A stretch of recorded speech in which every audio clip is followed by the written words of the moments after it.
Bab 333. Bukti. Kamu tidak pantas tahu.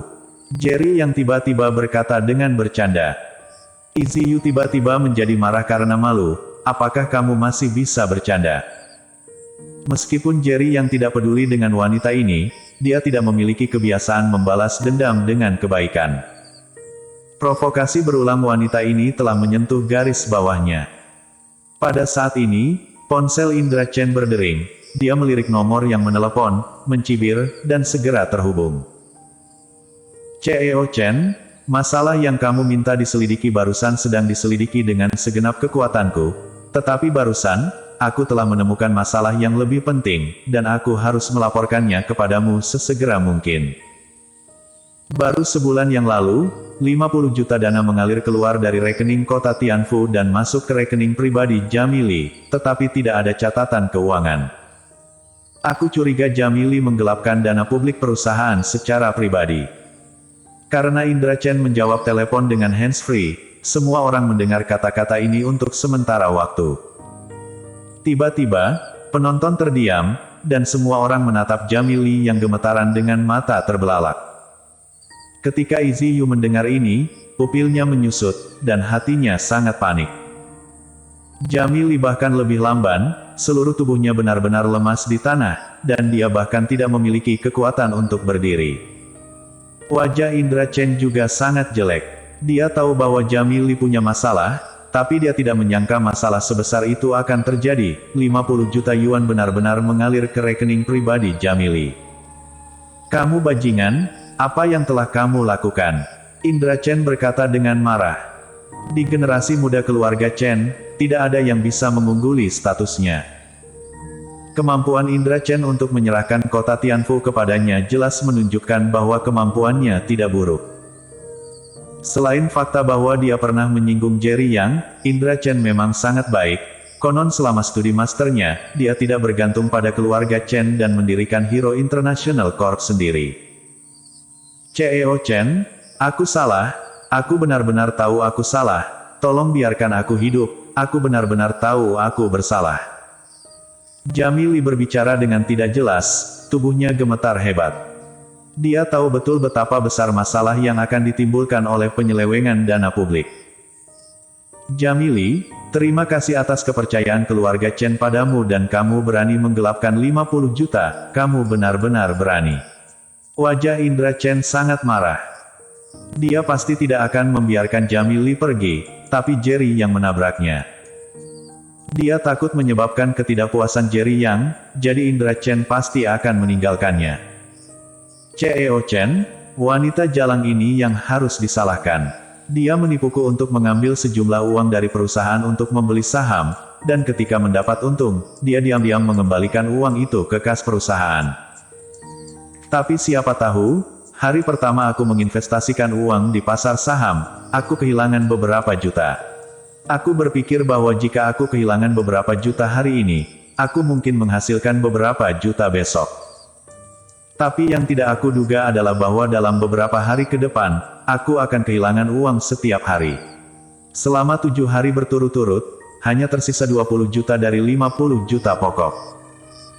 Saat ini, aku menyadari bahwa aku dalam masalah serius, dan dengan cepat menguangkan, tetapi hanya dalam beberapa hari, aku kehilangan 30 juta yuan. CEO Chen, aku salah. Aku benar-benar tahu diriku bersalah.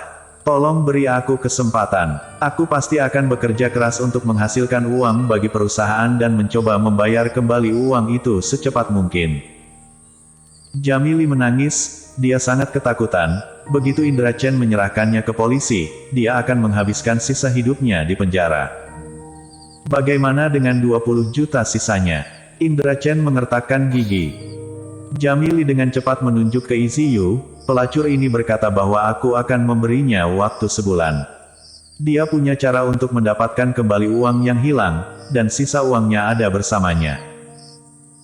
Wajah Iziyu pucat, melihat masalah itu telah terungkap. Dia dengan cepat berteriak, Jamili, kamu berbicara omong kosong, aku bahkan tidak tahu bahwa kamu menggelapkan 50 juta, apalagi 20 juta.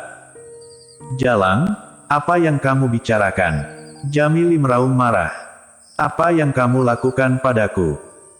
Iziyu mengulurkan tangan dan melemparkan kartu kerja ke tanah. Apa hebatnya kota Tianfu? Aku berhenti. Setelah berbicara, dia berbalik dan hendak pergi. Jika kamu berani keluar dari kota Tianfu, aku akan membiarkanmu tertabrak mobil dan mati di jalan begitu kamu keluar dari Century Antique City. Indra Chen menahan amarahnya, dan tiba-tiba berkata di belakang Iziyu. Dia tidak bodoh, Jamili tidak akan berbohong ketika dia telah mencapai saat ini. Iziyu pasti merasa bersalah, jadi dia ingin segera pergi. Benar saja, kata-kata mengancam Indra Chen membuat seluruh tubuh Iziyu gemetar. Saat dia hendak melangkah keluar dari kota Tianfu, kakinya kaku di udara dan dia tidak berani menjatuhkannya. Iziyu tahu betul apa identitas Indra Chen. Dia adalah pangeran dari keluarga Chen di kota Zhou, dan membunuhnya sangat mudah. Ceo Chen, jangan dengarkan omong kosong Jamili. Aku tidak tahu tentang penyalahgunaan dana publik. Adapun 20 juta yang dia katakan, itu bahkan lebih tidak masuk akal. Wajah Iziyu penuh kepanikan, dan dia dengan cepat menyangkalnya. Iziyu, kamu benar-benar tidak menangis ketika melihat peti mati itu. Untungnya, aku diselamatkan, kalau tidak aku benar-benar akan dibunuh olehmu. Kata Jamili tiba-tiba, mengeluarkan ponselnya, dan menyalakan rekaman. Suamiku, kamu memiliki keputusan akhir tentang keuangan kota Tianfu, apa yang kamu takutkan? Selain itu, kami hanya meminjamnya sementara, dan bukan berarti kami tidak akan mengembalikannya. Jangan khawatir, aku sudah menatap saham ini selama sebulan. Aku tahu lebih baik dari siapapun apa yang terjadi. Selama kamu berinvestasi 50 juta sekarang, dalam waktu sebulan, pasti akan meroket 10 juta. Pada saat itu, kami akan mengembalikan 50 juta lagi ke perusahaan, dan 10 juta sisanya akan diinvestasikan kembali di pasar saham. Dalam setahun, kami dapat menjamin bahwa 10 juta ini akan berlipat ganda. Hanya ada bagian rekaman ini, tetapi cukup untuk membuktikan bahwa penyelewengan 50 juta Jamili memang dipengaruhi oleh Iziyu. Jalang, bagaimana kamu menjelaskannya sekarang? Jamili meraung marah. Wajah Iziyu kusam, dia tidak pernah berpikir bahwa Jamili, yang telah dipermainkan olehnya sepanjang waktu, akan menahannya.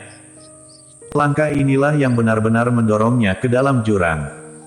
Tapi itu hanya sesaat, Iziyu meraung dengan mata merah, benar. Aku ingin kamu menggelapkan 50 juta yuan, tapi kekuasaan ada di tanganmu, dan pembelian saham juga menjadi tanggunganmu. Aku tidak ambil uang, apa hubungannya denganku? Kalau begitu dengarkan rekaman ini lagi. Jamili memainkan rekaman lain. Suamiku, jangan berkecil hati, kali ini kami kehilangan uang, tapi bukannya kami tidak punya kesempatan untuk berbalik. Beri aku sisa 20 juta. Beri aku sebulan, dan aku berjanji akan mendapatkan kembali 50 juta untukmu. Sebuah rekaman yang sangat singkat benar-benar menegaskan bahwa Jamili memang memberikan sisa uangnya kepada Iziyu. Wajah Iziyu kusam, dan ketika dia hendak berbicara, Jamili berkata lebih dulu, aku tahu, masih belum ada cara untuk membuktikannya hanya berdasarkan rekaman ini. Aku akan memberimu semua sisa uangnya, kan? Tidak apa-apa, aku masih punya bukti. Kata Jamili sambil mencibir. Istriku, mengapa akun yang kamu berikan padaku bukan milikmu? Suamiku, ini akun tuanku. Jangan khawatir, dia tidak akan membohongiku. Oke, kalau begitu aku akan mengirim uangnya sekarang. Rekaman lain. Semua orang terkejut. Mereka tidak menyangka orang ini begitu berhati-hati. Sepertinya dia sudah lama mewaspadai isi. Jalang, alasan kenapa kamu tidak memberiku akunmu adalah karena kamu takut pada hari seperti itu. Untungnya, aku menyelamatkan tanganku, kalau tidak aku akan dibunuh olehmu sekarang. Aku memasukkan semua 20 juta sisanya, dan semua catatan transfer ada di sana. Sekarang, bagaimana kamu ingin berdebat? Wajah Jamili penuh kegilaan, dan dia tertawa terbahak-bahak. Alasan mengapa dia hari ini adalah semua karena Iziyu, bahkan jika dia mati, Iziyu juga harus terseret ke bawah. Wajah Iziyu pucat, Jamili sudah menunjukkan semua bukti di depan umum, dan dia tidak punya kesempatan untuk berdalih. Pada saat ini, beberapa polisi dengan peluru tajam datang ke kota Tianfu. Maaf, siapa yang baru saja menelepon polisi? Halo, aku Indra Chen, manajer umum kota Tianfu. Aku baru saja menelepon polisi. Indra Chen melangkah maju, menunjuk ke Jamili dan Iziyu, dan berkata, kedua orang ini menggelapkan sejumlah besar 50 juta yuan dari perusahaan tanpa izin. Sekarang buktinya meyakinkan. Tolong juga minta polisi untuk membantu kami menyelidiki. Bersambung.